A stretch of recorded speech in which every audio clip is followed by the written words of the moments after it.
misma cefalea, viene de vuelta. Un paciente que viene por un síntoma, pero esto le tiene que quedar como una generalidad gigante para cualquier parte del cuerpo. Un paciente que viene varias veces, en varias ocasiones, a la guardia sobre todo, que a nadie le gusta ir a la guardia, ¿sí?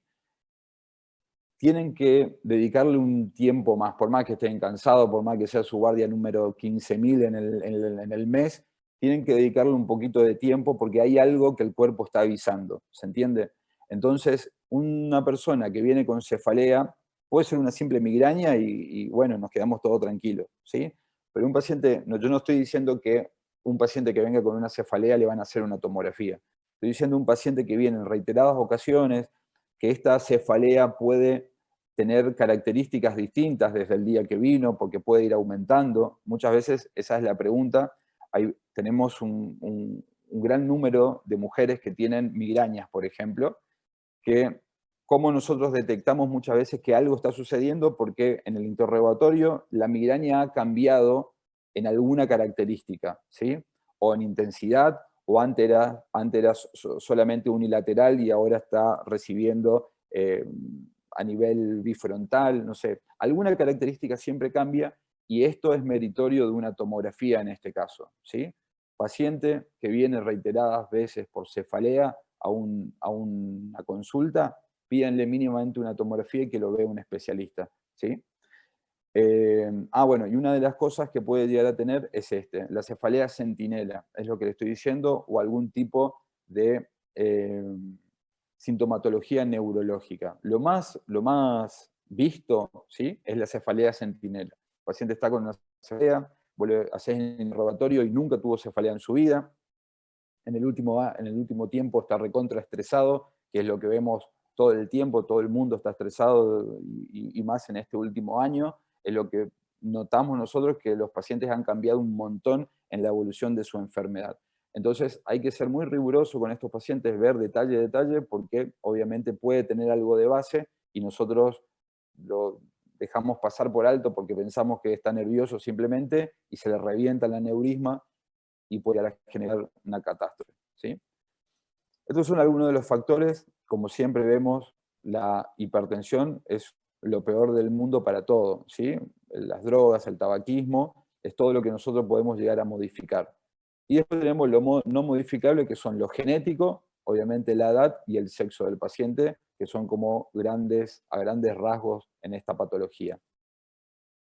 Cuando nosotros recibimos al paciente, vamos a ver que sintomáticamente, antes de hablar un poquito del factor de mal pronóstico, vamos a ver que la sintomatología característica de estos pacientes es una cefalea. Una cefalea que los pacientes refieren como que es la peor cefalea de su vida, ¿sí?, que es algo que arrancó bruscamente como un rayo en la cabeza, y la gran mayoría de los pacientes, nosotros que vemos en la guardia, vemos que se vienen agarrando la cabeza, literal, con náuseas, vómitos, y gritando, ¿sí? Cuando nosotros vemos a estos pacientes, una vez que ves un paciente con una ruptura aneurismática, con una hemorragia subaracnoidea, no se olvidan nunca más, ¿sí? Y ahí es cuando, obviamente, viene todo el sector de enfermería, como para poner una vía, etcétera, y nosotros empezamos con el interrogatorio.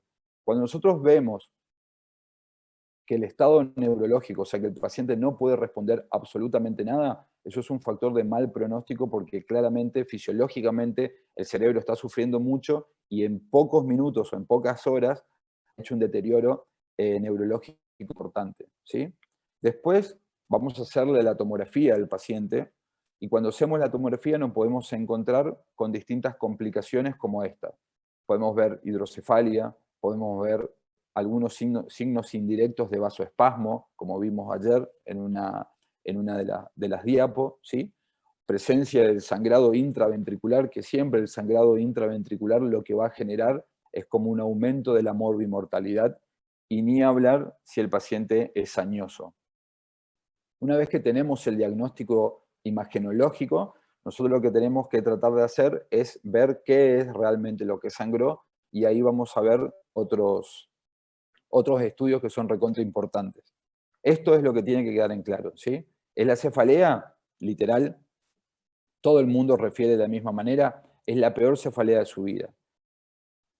Hay un porcentaje muy, muy bajito, ¿sí? Que tiene una cefalea solapada, una cefalea que viene hace un montón de tiempo y que por ahí en el último tiempo empezó a hacer lo que ustedes saben como fotofobia, rigidez de nuca, eh, todos esos cuadros meningios que son muy característicos, así como en la meningitis es muy característico también en la hemorragia subaracnoidea. ¿Por qué? Porque se genera todo lo que es la irritación, ¿sí?, de las meninges. Esa sangre que rodea a todo este espacio, lo que va a generar es eso exactamente. Y también, ¿se acuerdan que hay una vasa vasorum que rodea todos los vasos? Ahí lo que sucede es que esta sangre lo que va a generar es que esta vasa vasorum genere como una compresión. Entonces ahí los pacientes muchas veces van a tener lo que se denomina vasoespasmo, que es lo que vimos en la diapo anterior, que es una de las complicaciones muy difíciles de resolver en estos pacientes, ¿sí? Y obviamente siempre los pacientes que son más añosos son más difíciles de recaudar mucha información dependiendo a su estado. Entonces nosotros vemos a ese paciente que viene agarrándose la cabeza, gritando, y puede llegar a, si él no tiene un deterioro, o sea, si no tiene un Glasgow menor a 8, si no está en coma, que puede responder, nosotros podemos darnos cuenta que tiene alguna disartria, que tiene alguna fascia, que no puede mover, que tiene algún foco motor, ¿sí? Y después ya las hemorragias retinianas y demás, en la guardia realmente no lo hacemos, simplemente cuando tenemos diagnóstico y empezamos a investigar un poquito más. Esto es una clasificación de Haney-Head, que es una clasificación clínica que usamos nosotros, del 1 al 4, 1 es nada y 4 es el coma profundo en el paciente. Esto nos sirve, por lo que dijimos ayer, nos sirve para hablar todos un mismo idioma. Entonces ustedes me dicen, no, tiene un Haney-Head 1, y yo me quedo tranquilo y sé que podemos hacer de manera programada todo lo que debería, y si ustedes me dicen que tiene un Haney-Head 3, por ejemplo, que ya tiene un foco, ¿sí?, ya podemos empezar a ver un déficit focal en algún lado, que puede ser un par craneal o puede ser una hemiparesia, por ejemplo. Ahí estamos hablando de un 3. Después viene el estupor y el coma, como saben ustedes. Cuando nosotros más o menos llegamos al diagnóstico, como dijimos con anterioridad, es la tomografía. Es lo más rápido, es lo más sensato, nos da la localización, nos da si tiene algún tipo de complicación como la dilatación ventricular, nos da si tiene una hemorragia o un hematoma intracerebral también, nos da algún índice de vasoespasmo, por ejemplo, y también nos permite graduar a nosotros en la escala de Fisher, que después lo vamos a ver más adelante. Toda la hemorragia subaracnoidea que pueda estar dentro de las 12 horas, normalmente siempre nos va, la tomografía, por más mala que sea, nos va a mostrar una imagen, ¿sí? Ahora, si nosotros tenemos dudas, si hacemos una tomografía y en la tomografía no sale absolutamente nada, lo que podemos hacer es una punción lumbar. La punción lumbar, siempre y cuando ustedes hagan una tomografía y la tomografía no les muestre lesión, pero ustedes ven que el paciente está con una cefalea importante, hay indicios de que esto es una hemorragia subaracnoidea, ustedes pueden hacer una PL. Y normalmente lo que se hace es una PL que se juntan en 3 frasquitos que habrán visto ustedes en clínica médica, porque muchas veces si nosotros hacemos una PL que es traumática, los 3 frasquitos van a dar sangre, básicamente, ¿sí? Van a dar eritrocitos cuando mandamos a analizar. Y muchas veces cuando la PL no es traumática, obviamente que va a ir descendiendo el nivel de eritrocitos en la muestra. Esto normalmente es cuando tenemos una tomografía normal, no nos muestra nada, pero tenemos mucha clínica de hemorragia subaracnoidea, debemos hacerlo, ¿sí? Esta es la escala de Fisher que usamos nosotros, que es simplemente para que ustedes lo vean, que nosotros describimos dependiendo a los hilos de hemorragia que va a tener el paciente, tanto vertical como horizontal, y ven que cuando hay un hematoma intracerebral o hay hematoma o un sangrado intraventricular, nosotros podemos ver que es un grado alto en la escala, que es el grado 4. El grado 1 es, obviamente, no existe presencia de sangre en la tomografía, y después, dependiendo a lo que vayamos encontrando, lo vamos agrupando. 1 es nada, y el 4 ya es cuando tiene hematoma intracerebral o intraventricular el paciente, ¿sí? Y esto es un poco para que ustedes se imaginen. Esta es la característica de lo que vimos ayer, ¿sí? Es el sangrado interhemisférico en Silvio, se va alrededor peritroncal básicamente, y también tiene todo lo que es en el cuarto ventrículo, vemos el molde de sangre a nivel del cuarto ventrículo. Esto nos muestra a nosotros que es una hemorragia subaracnoidea, pancisternal se denomina, porque están todas las cisternas del sangrado, y lo que nos da a nosotros es el indicio de que hay que investigar esta patología. Acá vemos más ejemplos: tomográfico en Silvio, interhemisférico, con un pequeño volcado, pero fíjense como el sistema ventricular no está dilatado, ¿sí? Está perfecto, o sea, no tenemos una complicación. Y del otro lado, una tomografía que muestra, una resonancia, perdón, que muestra exactamente las mismas características. Cuando nosotros hacemos un contraste, por ejemplo, esto es una tomografía, el paciente llegó con la sintomatología, hacemos la tomografía y podemos ver peritroncal, ¿sí? Sangre. Pero podemos ver como que hay un saco, un botón a nivel interpeduncular, ¿sí? Entonces lo que podemos hacer es una angioresonancia, dependiendo de lo que tengan en el centro, ¿sí? O simplemente un teñido, algo con contraste. Y podemos ver, esto es a nivel de la fosa posterior, acá están viendo prácticamente que ya va a empezar la columna, entonces ven acá, esto es la arteria basilar, ¿sí? Y acá, cuando se va a bifurcar en las sebelosas posteriores, acá tenemos lo que denominamos nosotros como una aneurisma del tip de la basilar, ¿sí? Entonces son aneurismas bastante complejas, ¿sí? Porque el lugar para llegar también es un poco difícil, y hoy ya se está utilizando otra técnica que ahora vamos a ver. Entonces, cuando nosotros pensamos en un aneurisma, es esto lo que tenemos que pedir: una angio-TC o una angioresonancia, dependiendo de lo que tengan, y obviamente siempre pensando en el caso de embarazo.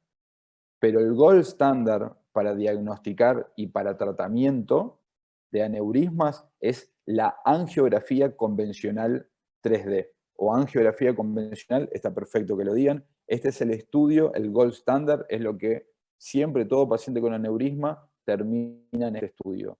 Porque este estudio no nos va a mostrar solamente dónde está, como nos mostraba el otro, nos va a mostrar características más específicas del aneurisma, como el tamaño del saco, si el saco está hacia anterior, hacia posterior, si es que tiene algún otro bubón, lo llamamos nosotros, como otro globo anexado a la pared, si esta arteria tiene un cuello, perdón, esta aneurisma tiene un cuello ancho o un cuello fino. Todo eso a nosotros nos da reparos para saber también qué tipo de tratamiento lo vamos a hacer, vamos a realizar. Este es el ejemplo de lo que les quiero mostrar. Esto es una angiografía que se hace, ¿sí? Acá podemos ver la cerebral media que bifurca hacia la periferia, cerebral anterior, la comunicante, y fíjense cómo ven en este nivel un bubón, ¿sí? Un saco neurismático que está mirando hacia abajo inclusive, ¿sí?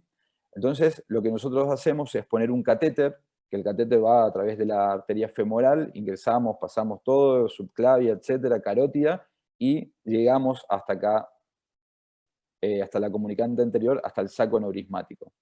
Y acá pueden ver, este es el catéter que yo les digo, hace todo el recorrido, sigue subiendo, da toda la vuelta, viene hacia adelante, y acá pueden ver cómo ha desaparecido. Este efecto que genera, esto es una imagen por angiografía, este efecto son los coils, son los materiales que se utilizan para realizar este procedimiento, ¿sí? Esta es la técnica por medio de la embolización, no a cielo abierto, que ya lo vamos a ver. Bueno, como complicación, importantes son estas tres. Esto es lo que deben saber sí o sí. Aneurisma, hemorragia subaracnoidea, pueden estar acompañados de hidrocefalia, de vasoespasmo, como les dije, porque las arterias se achican, y obviamente de resangrado, porque estas aneurismas pueden llegar a resangrar, sobre todo en las primeras 2 semanas, ¿sí? Esto es lo que vemos, y después va aumentando hasta los 6 meses. Eso es lo que podemos llegar a observar, siempre y cuando el paciente no tenga el tratamiento ideal, ¿no? Entonces, nosotros ahí dividimos el tratamiento. Cuando tenemos la angiografía, cuando vemos estas características, vemos qué podemos hacer. Si hacemos algo que sea quirúrgico o si algo que sea médico. Todo paciente que ingresa con esta patología va a una unidad cerrada, o sea, terapia intensiva. Y ahí tenemos que hacer todos los medios que ustedes ya conocen, que estuvimos hablando sobre hipertensión endocraniana, y obviamente también para prevenir todo lo que son las complicaciones. Entonces, obviamente que el paciente tiene que tener una monitorización constante, hay que hacer la escala de Glasgow, hay que hacer un examen neurológico cada turno. Normalmente los enfermeros cuando están en un centro neurológico saben un montón de estas patologías, saben un montón de esto, entonces pueden hacer un examen neurológico muy bueno. Lo importante es tener bien oxigenado el cerebro, eso acuérdense siempre, una saturación por encima de 95, 96, tener una TAM, que es como les puse acá, hay una cosa muy importante, una TAM normal a alta, pero nunca tratar de superar la sistólica que supere los 160 si no está tratada el aneurisma todavía, porque si no está tratado el aneurisma, esto se puede terminar rompiendo aún más y generar un sangrado mucho mayor. Si está hipertenso el paciente, está por encima, como le estoy diciendo, lo que tenemos que usar es la Betalor. Analgésicos, esto es muy importante. Tienen que tratar de usar todos los analgésicos que no tengan una actividad antiagregante. ¿Se entiende? Entonces, como ustedes saben, el diclofenac, el ibuprofeno, todos tienen actividad antiagregante. Entonces, lo que tratamos de hacer es usar paracetamol. Vos me dirás, el paracetamol muchas veces no puede manejar un simple dolor de cabeza, le vamos a dar a estos pacientes. Y es lo único que tenemos, porque si no ya tenemos que pasar a todo lo que es el fentanilo, por ejemplo, ¿sí? O a los que son derivados de los opiáceos con tramadol y demás que no generan tanto efecto antiagregante.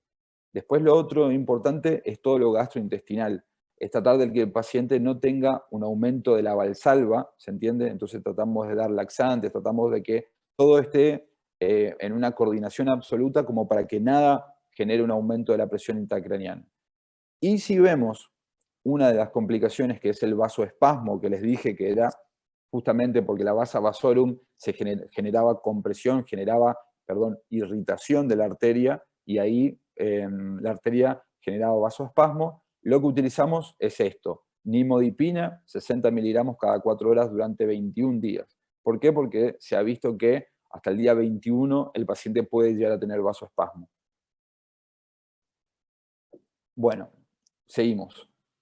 Bueno, el medio interno, todo eso y la nutrición. Cuando llegamos a lo quirúrgico, ¿sí?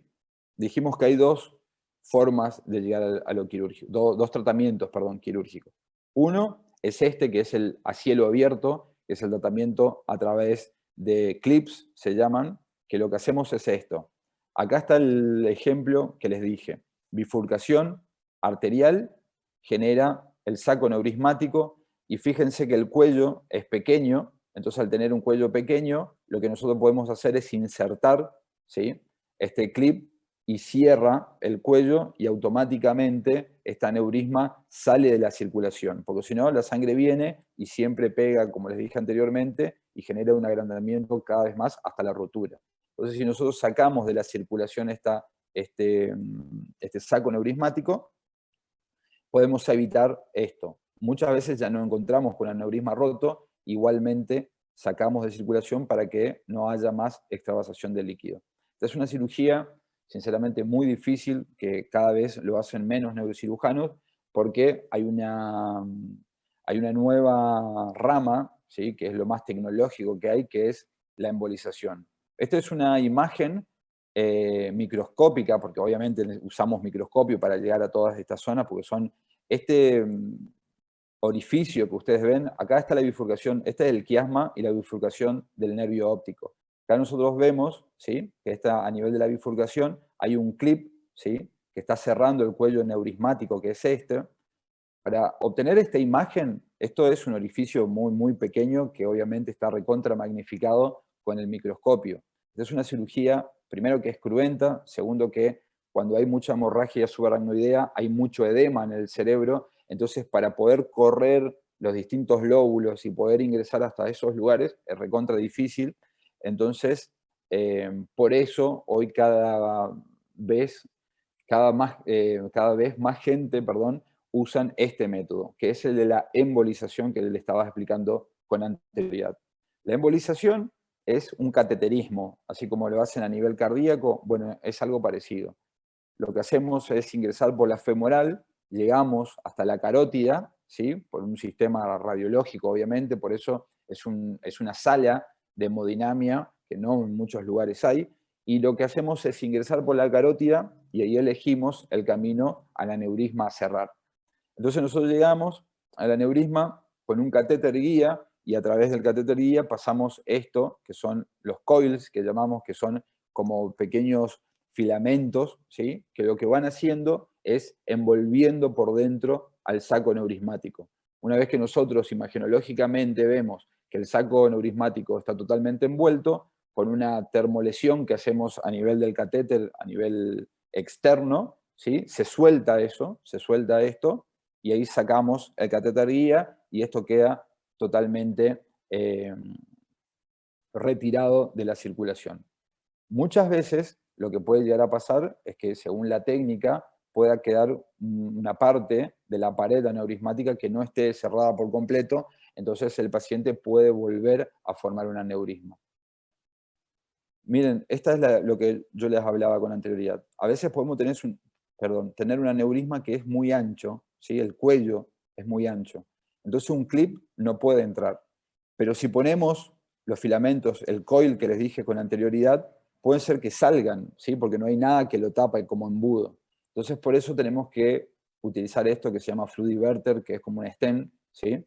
Que es como un ramillaje que lo que hace es volver a dar esa anatomía que normalmente debería haber tenido la arteria, y así es como nosotros, por medio de uno de los agujeros que tiene, ingresamos el catéter y terminamos de sellar con los coils.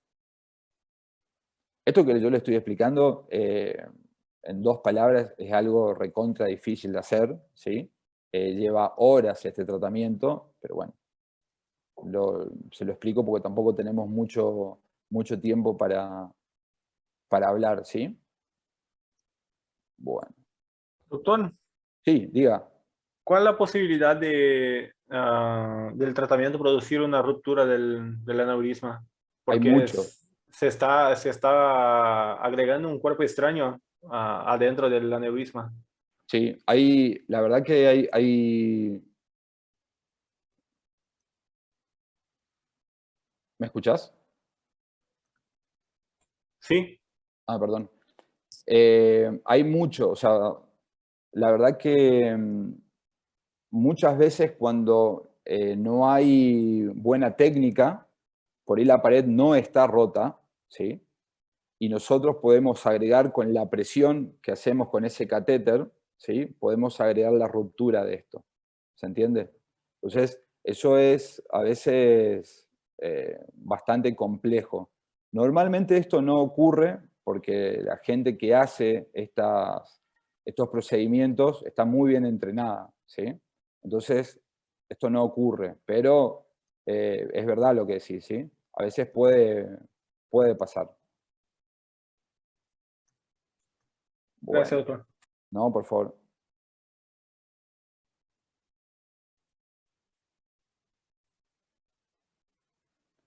¿Ven ahí?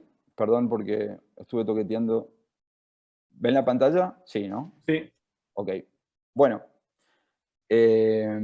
también puede suceder, con la pregunta que me hiciste recién, también puede suceder que con la otra técnica también podemos romper, ¿sí? Porque es mucho más difícil y tratar de llegar con el coil.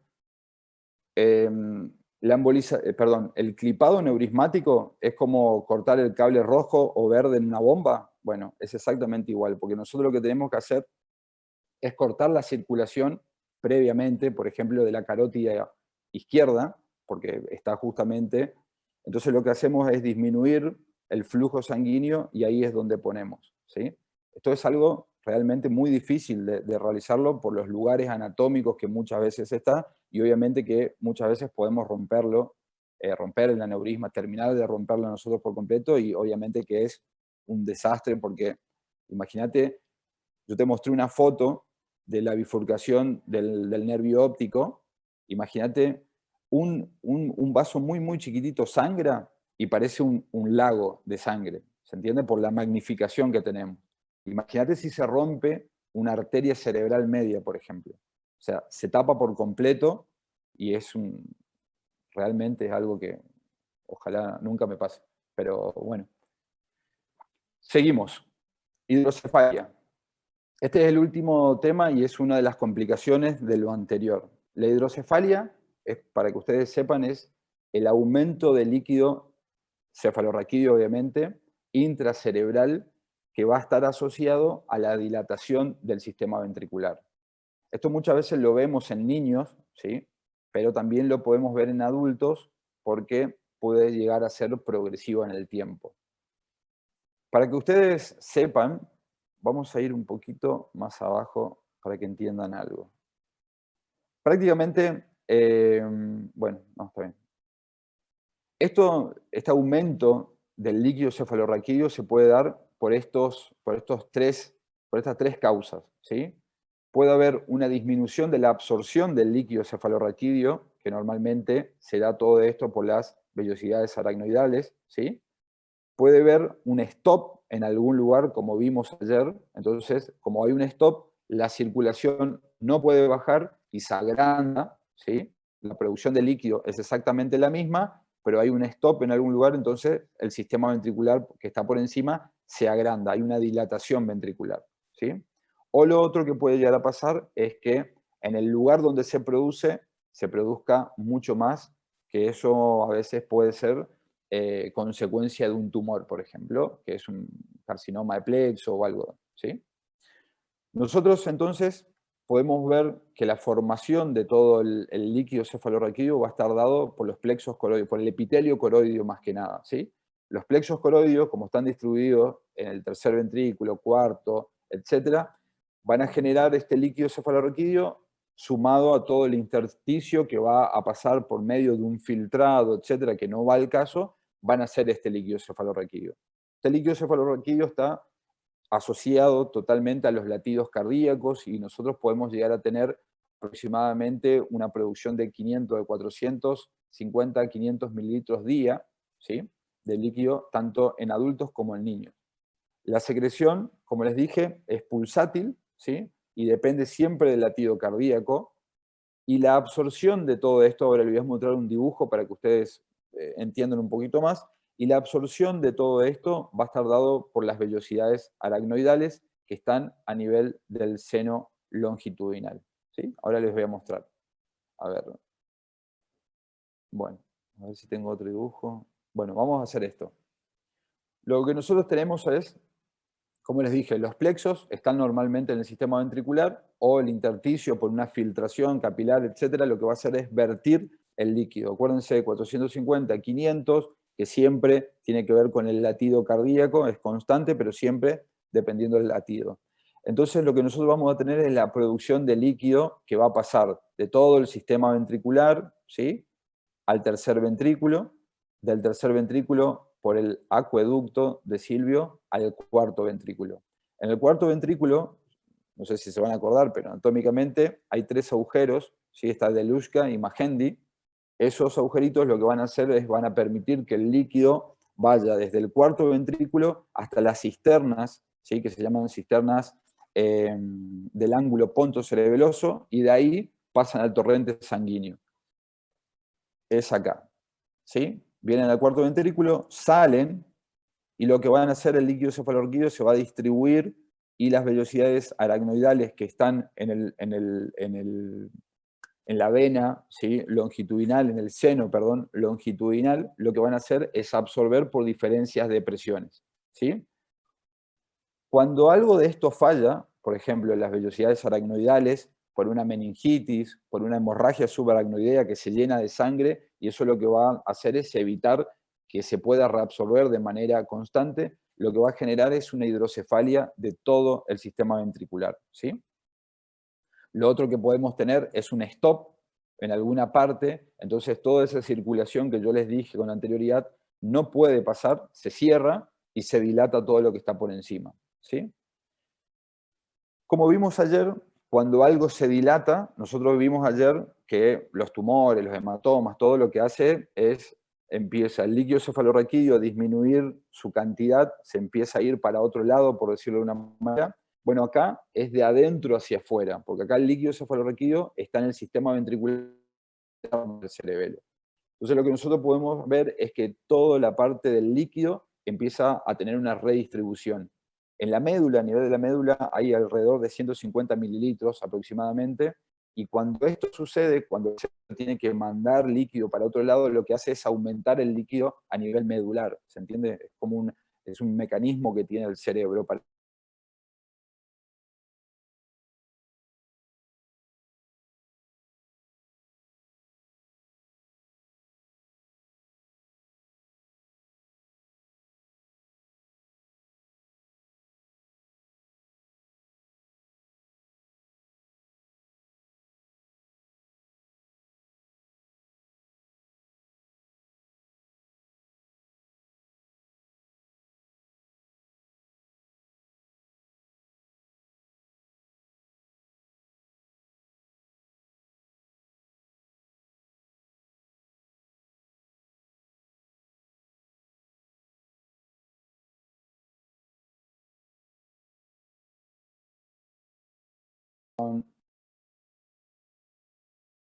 Hola, ¿estamos de vuelta?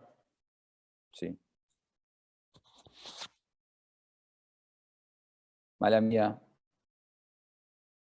Bueno, lo que estábamos era que crecía, ¿sí?, el sistema ventricular, entonces el manto cortical, todo el parénquima, disminuye un montón su espesor, porque se empieza a achicar por la compresión que hay de adentro hacia afuera. Obviamente que esto va a generar hipertensión endocraniana, todo lo que ustedes ya saben, pero ahora vamos a discriminar uno por uno. Y esto es lo que sucede si es un bebé, como vimos ayer, un niño menor a 2 años, a 1 año, dependiendo el cierre de su sutura. Como la sutura no está cerrada aún, el cerebro empieza a aumentar de tamaño y el perímetro cefálico también, porque las suturas no están cerradas, ¿sí? Eso era lo que hablábamos con anterioridad. Este es el ejemplo de la diferenciación que nosotros hacemos en comunicante y no comunicante. Cuando nosotros tenemos todo el sistema ventricular dilatado, tanto supra como infratentorial, seguramente es por algún problema en la absorción. ¿Se entiende? En esas vellosidades aracnoidales que no pueden reabsorber por X motivo, por una meningitis, por una hemorragia subaracnoidea, o porque, por ejemplo, hay un papiloma o hay un tumor que lo que está haciendo es producir más de lo normal, más de lo que se puede reabsorber. Eso es algo que se denomina como comunicante. Y después tenemos lo que se denomina como no comunicante, cuando hay algo que obstruye en algún lugar del sistema ventricular, hay una obstrucción, ahí genera lo que nosotros denominamos como no comunicante, ¿sí? Algo que quiero que lo anoten así en grande en su cuaderno es esto. Toda hidrocefalia que curse con hipertensión, o sea, todo lo que sea no comunicante, ¿sí?, va a generar una hipertensión en el paciente. Entonces, si genera una hipertensión en el paciente, está prohibido generar o hacer una PL en cualquier paciente. ¿Qué quiero decir con esto? Viene el paciente deteriorado, le hacen la tomografía, ustedes ven que está todo dilatado y que puede tener deterioro neurológico, por eso a alguien, algún fenómeno, se le ocurre hacer una PL. Bueno, traten de acordarse de esto. Cuando hay una obstrucción en algún lugar del cerebro, sea por un tumor, sea por una malformación, sea por lo que sea, está contraindicado, porque lo que van a generar es esto. Van a generar disminuir aún más la presión que está por aquí abajo, sacando líquido, y lo que van a generar es una herniación descendente que va a colapsar absolutamente todo lo vulvar, y lo que va a pasar es que el paciente se va a morir, ¿sí? Entonces, acuérdense siempre de eso en grande. Nunca realizar una punción lumbar cuando hay una hidrocefalia o cuando hay un cono de presión. Cuando ustedes ven un tumor allá arriba, por ejemplo, por más que no tenga hidrocefalia, pero ven un tumor arriba, que hay desplazamiento de línea media, todo eso, llamen al especialista y pregúntenle, che, ¿me dejás punzar esto por tal cosa? Porque no se puede. En las hidrocefalias obstructivas tampoco, ¿sí? Y hablando un poquito de pediatría, que es donde podemos ver, ustedes vienen un chiquito que está con un llanto incoercible, irritable, la madre te dice que no para, por ahí tuvo un retroceso en todo lo que es la motricidad y demás, perímetro cefálico muy aumentado para la talla y demás, obviamente que deben pensar en una hidrocefalia. Entonces, lo que normalmente nosotros hacemos es dividir esto en las prenatales, que pueden ser por una hemorragia intrauterina, o algo que sea malformativo que lo vemos después, ¿sí? Lo malformativo o lo más frecuente de ver en un niño hasta adulto, diría yo, es esto, es la estenosis del acueducto de Silvio. Esto es una fina membrana que está a nivel del acueducto de Silvio. Como el acueducto de Silvio es muy finito, genera esto. Miren, esto es lo normal, fíjense cómo está el sistema ventricular y fíjense acá cómo está dilatado. Ven el agrandamiento. Esto es por la obstrucción que tenemos a este nivel, que es a nivel del acueducto de Silvio. Fíjense cómo todo acá está dilatado, acá está el stop, y acá vemos el cuarto ventrículo que está pequeño, o sea, que está normal si lo comparamos con la otra imagen, ¿sí? Esto es lo que nosotros, cuando vemos un stop, es lo que nosotros pensamos en algo no comunicante, que hay un stop, por eso es no comunicante.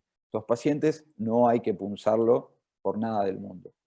Esto es simplemente un dibujo y preparado anatómico que vemos filiforme, ¿sí? Como está el epéndimo a nivel del cuarto, del acueducto, perdón, ¿sí?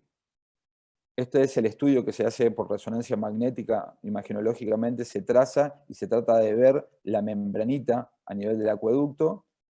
Perdón, creo que sí. Pensé que les puse otra imagen, pero no está. Hay otro que nosotros hacemos el estudio de flujo, que en el estudio de flujo nos muestra que a este nivel no pasa líquido cefalorraquídeo porque obviamente hay un stop, ¿sí? Eso a nosotros nos da el diagnóstico y muchas veces a estos pacientes nosotros podemos ingresar por el sistema ventricular, surfear toda esta parte y abrir el stop que tienen los pacientes por un endoscopio, que es lo que se está utilizando mucho en este momento.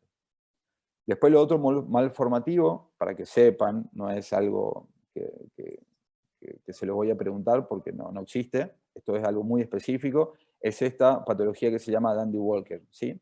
Esta patología es una genesia de todo lo que es, o una atrofia del vermis, entonces se convierte como en un cuarto ventrículo gigante, ¿sí? Miren lo que es esto, ¿sí? Acá viene y tenemos todo esto. Es un cuarto ventrículo gigante, ¿sí? Por atrofia de toda la parte de la fosa posterior. Es una genesia o atrofia del vermis que genera un cuarto ventrículo gigante que invade todo lo que es la fosa posterior. Estos pacientes obviamente hay que valvularlos, hay que ponerle una válvula que ahora vamos a ver, como para disminuir la presión del líquido cefalorraquídeo adentro, ¿sí? Este es el Dandy Walker que estábamos viendo con anterioridad. Y en el adulto lo dividimos como presión normal o aumentada. Así es como clasificamos, si se quiere, la hidrocefalia del adulto, como presión normal o aumentada. Y ahí podemos tener todo lo que vimos con anterioridad, algunos tumores, la estenosis del acueducto, algo postraumático o postquirúrgico, que también se ve mucho en el adulto, postmeningitis, como les expliqué anteriormente, que las vellosidades aracnoidales después de una meningitis o después de una hemorragia subaracnoidea no pueden absorber. Y hay otra que es la idiopática o enfermedad de Hakim-Adams, que tiene una tríada muy característica, que se ve mucho en los adultos que tienen un deterioro cognitivo, alteraciones en la marcha, que ahora lo vamos a ver. Esto es lo que llamamos no comunicante, ¿sí? Vemos una imagen heterogénea que realza con contraste. Esto es algo tumoral, seguramente, igual que esto, ¿sí? Esto, en su medida, esta es una imagen obviamente gigante, heterogénea en las distintas secuencias, que lo que está haciendo es comprimir absolutamente todo, el septo pelúcido, está haciendo un desastre, y fíjense la dilatación de todo. Esto es lo que nosotros encontramos muchas veces cuando hacemos una craniectomía descompresiva. Por un TEC, como vimos ayer, hay algo que tenemos que descalotar para darle lugar al cerebro. Esta es la tomografía reciente, fíjense acá falta todo el hueso, ¿sí? de este lado también. Esto es lo que nosotros denominamos como una craniectomía, es una cirugía muy cruenta y de mega urgencia que lo único que hace es disminuir la presión intracraneal. Todas las lesiones que puede llegar a tener el paciente por la sinergia, por el intercambio de energía que ha recibido, nosotros no podemos hacer absolutamente nada. Esas son las complicaciones de, por ejemplo, lo que más vemos nosotros en la guardia es algo tan tonto como no abrocharse el casco, ¿sí? Te pones el casco, todo bien, tenés el accidente, el casco vuela y cuando caes el cráneo es el que resiente y podés tener un montón de complicaciones.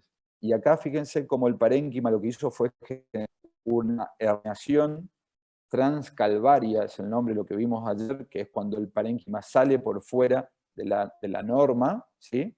Y lo que hace es como la isquemia que estuvimos hablando, lo que hace es arrastrar el sistema ventricular, pero no lo arrastra solamente de un lado, sino que genera la dilatación de todo el sistema ventricular.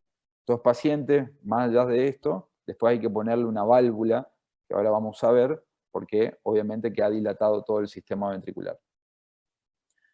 En los niños menores, ¿sí? Vamos a tener esto que ya estuvimos hablando ayer también de hipertensión endocrinal, que es algo básico, y ustedes que van a hacer pediatría y demás, es muy importante ver el perímetro cefálico siempre del paciente. Cuando ustedes ven que está por encima de lo normal, si sigue a la línea tangencial, es algo que podemos hacer una interconsulta con tiempo. Ahora, si nosotros vemos que la curva se dispara, tiene que ser urgente, porque obviamente que el perímetro cefálico está creciendo un montón a expensas de algo que está sucediendo en el sistema nervioso. Entonces, como yo les dije anteriormente, si son niños chicos, podemos palpar la fontanela anterior o la fontanela posterior. Entonces vemos que la fontanela anterior está bombé, está dura, ¿se entiende? Eso es lo que a nosotros nos da a pensar de que hay algo que está generando hipertensión. Después podemos tener todo lo que son la parálisis de pares craneales, entonces generar esto que era un sol naciente que les dije ayer, que era que el chiquito no podía excursionar los ojos hacia arriba, entonces genera esta, semiológicamente este signo, ¿sí? De sol naciente. Estrabismos y obviamente la alteración del sensorio siempre. Cuando son un poquito más grandes, ya tenemos las fontanelas cerradas, entonces el perímetro cefálico por ahí no varía tanto. Lo que tenemos que preguntar a la madre sobre todo es si no tiene un retraso, ¿sí? De todo lo que es el desarrollo psicomotor. Van a ver que muchas veces te van a decir que el chico empezó a caminar o empezó a deambular, empezó a hacer algo y por X motivo no lo hizo más. ¿Sí? Sostiene todo lo que es el tronco, pero no se paró más. Esas cositas tienen que llamarle la atención siempre a ustedes, porque normalmente si todo va bien, esto debería evolucionar hacia la caminata, hacia que salga corriendo. Pero si retrocede en algo, es muy, muy importante que les llame la atención a ustedes. Alguna espasticidad en miembros, algo neurológico o algo que a ustedes les llame la atención, siempre una interconsulta, lo mejor que le puede pasar al niño. Y como clínica, es lo de siempre, ¿sí? Vamos a ver todo lo que es hipertensión endocraniana, porque aumenta la presión, dependiendo qué puede estar afectando o no. Esto es lo otro importante. Es la disminución de la agudeza visual, diplopía por la plejía de los nervios oculares, pero la disminución de la agudeza visual muchas veces sucede porque esta dilatación empieza a comprimir todo lo que es lo vascular. Una de la vasculatura que empieza a comprimir es todo lo que rodea al nervio óptico, ¿sí? A todo lo que es el espacio subaracnoideo del nervio óptico, comprime al nervio óptico, que puede ser en un lugar primero y después en otro nervio óptico, y genera lo que nosotros llamamos como edema de papila. Entonces el edema de papila es lo que empieza a producir alteraciones a nivel de la mácula y demás, que lleva a que el paciente tenga disminución de la agudeza visual. Todo esto son clínicas, todos son síntomas que podemos ver en los adultos. Y existe una más, que es esta tríada, ¿sí? Que se hizo ahora salió por todos lados, bueno, hace un tiempo ya, porque el entrenador de fútbol, no me sale el nombre ahora, lo tuvo, que lo tuvieron que valvular, que es esto justamente. Estos pacientes empiezan con un trastorno en la marcha, alteraciones cognitivas, ¿sí? y este deterioro cognitivo que lo va llevando, que todo el mundo piensa que es obviamente porque la edad y demás, y los problemas, las alteraciones urinarias, la incontinencia urinaria. Esta es la tríada característica de los pacientes que pueden tener una hidrocefalia que se llama normotensiva, o sea, estos pacientes tienen los ventrículos casi normales, pero están generando alteración de toda la microcirculación, perdón, y generan todos estos trastornos que por eso muchas veces hay que valvular a estos pacientes para que mejoren, ¿sí? Doutor, Sí, pero con el tiempo todos van a llegar a ser hipertensivos, ¿no? sí, sí, si lo dejas, salvo que el Hakim lo que hace es deteriora cognitivamente al paciente, porque es normotensiva, ¿se entiende? Porque no hay un agrandamiento del sistema ventricular, simplemente hay una alteración de la microcirculación, entonces te genera esos síntomas. Salvo ese, el resto siempre, ¿sí? Y se podría decir que en la comunicante, lo primero que se afecta es la médula, y el no comunicante serían los ventrículos. En realidad nunca hay una afección de la médula, ¿sí? La médula lo que trata de hacer es absorber más líquido, porque hay un mecanismo que hace que el cerebro saque líquido intracraniano para mandarlo, ¿sí?, a todo lo que es lo raquimedular. Pero no es un sufrimiento, porque el problema es intracraniano. No sé si me explico. Sí, sí, entendí. Pero sí, en la obstructiva vas a tener la dilatación de todo lo que está por encima de la obstrucción. Sí, eso es verdad. Y esto es lo que estuvimos hablando, de lo que ustedes ya saben, así que no vamos a entrar para que no sigan perdiendo más tiempo. Lo recalco de vuelta, acuérdense siempre del perímetro cefálico. Y en los chicos, el diagnóstico obviamente lo hacemos con una tomografía, ¿sí? Eso es lo primero que hay que hacer siempre.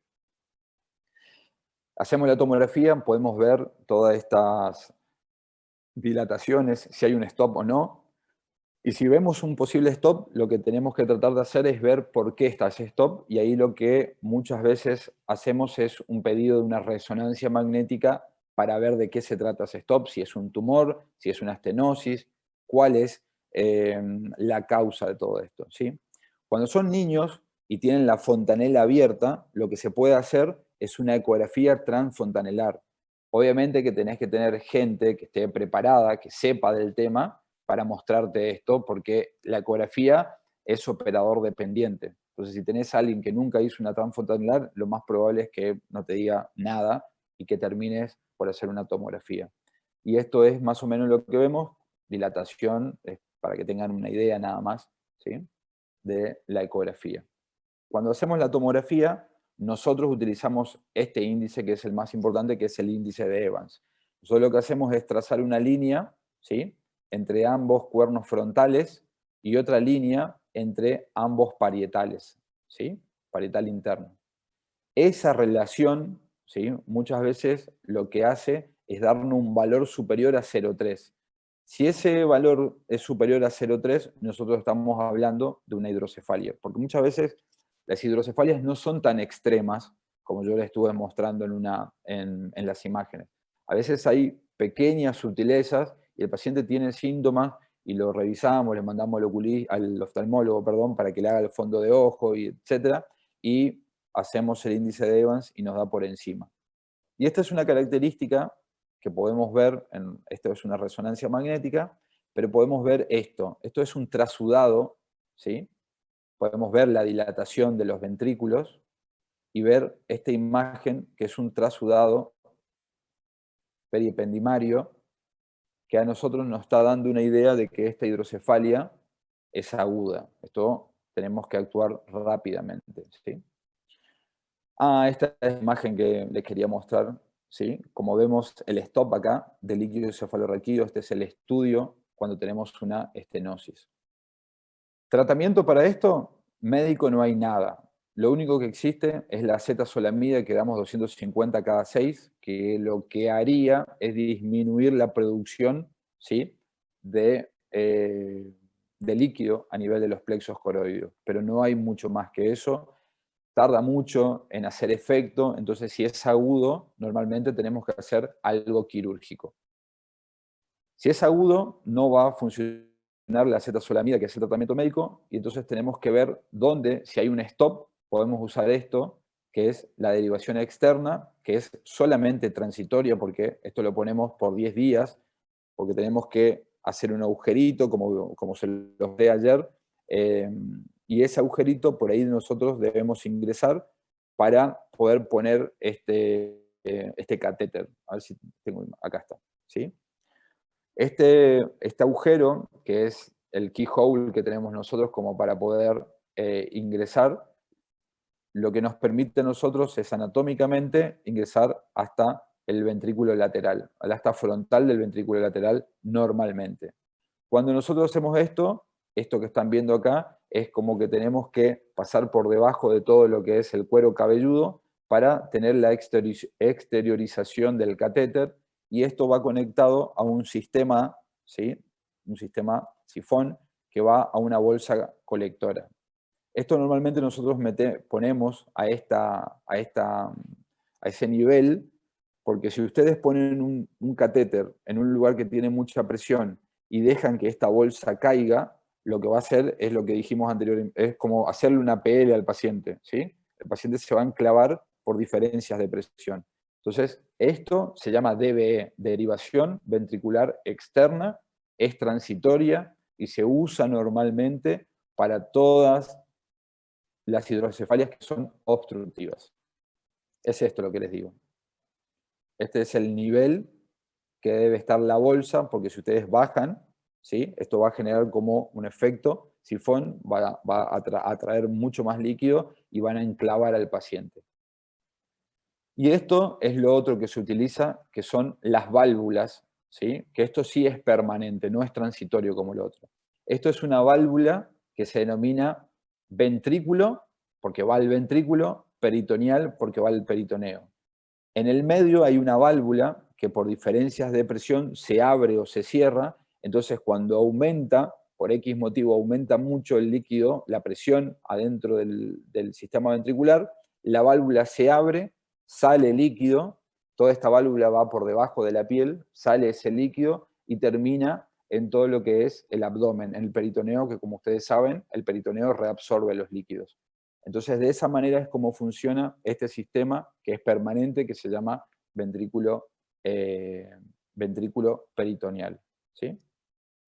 Después, por ejemplo, si el peritoneo está muy dañado, un paciente que tuvo muchas cirugías, que tiene un plastrones, que tiene un montón de adherencias, lo que hacemos nosotros es tratar de llegar a través de las distintas venas hasta el sistema, hasta el corazón, básicamente, porque el corazón también puede hacer exactamente lo mismo, ¿sí? De reabsorber todo esto y de generar nuevamente circulación. Y lo otro es la lumboperitoneal, que va al peritoneo, ¿sí? Como lo mismo que la ventrículo peritoneal, pero sale, ¿sí? Desde la parte lumbar, desde el espacio subaracnoideo lumbar. Ahí nosotros hacemos como una punción, una incisión, ponemos, y todo a través de la piel llevamos al peritoneo. Lo que deben acordarse es que las válvulas, ¿sí? Son permanentes y esto le pueden durar muchos, muchos años. Esto es simplemente un ejemplo. Esto es la tríada, bueno, esta es una parte de la tríada radiológica, porque cuando los pacientes tienen el antecedente de tener válvulas, muchas veces lo que tenemos que hacer nosotros es pedir una tríada, que es la placa, la radiografía de cráneo, tórax y abdomen, para ver justamente si no hay un stop en ningún lugar, ¿sí? Y así de esa manera también podemos ver si la válvula está bien conectada. Esta es la válvula, hay de distintas marcas, hay de distintos modelos, ¿sí? Y las complicaciones que pueden tener los pacientes operados, ¿sí? Son estas. Obviamente, infecciones, que haya una disfunción valvular, porque esto es un mecanismo que puede fallar. Entonces, si puede fallar, significa que no va a sacar tanto líquido del sistema nervioso, del sistema ventricular, perdón, y va a generar de vuelta la dilatación. O si elegimos mal una válvula, o sea, elegimos una válvula que saque más líquido de lo que se está produciendo, lo que se puede producir es esto, que es el sobredrenaje y generar esta imagen, por ejemplo, ¿sí? Este es un catéter que seguramente estaba en el ventrículo, como drenó líquido, se achicó el sistema ventricular y el catéter quedó en cualquier lugar, ¿sí? Esto también puede ocurrir, el sobredrenaje achica el parénquima y fíjense lo que ocasiona. Un caso ya es crónico, un hematoma subdural crónico, o podemos hacer una mala técnica y que el catéter proximal genere un hematoma intracerebral. Bueno, gente, eso es con respecto a hidrocefalia, ¿sí? Sé que fue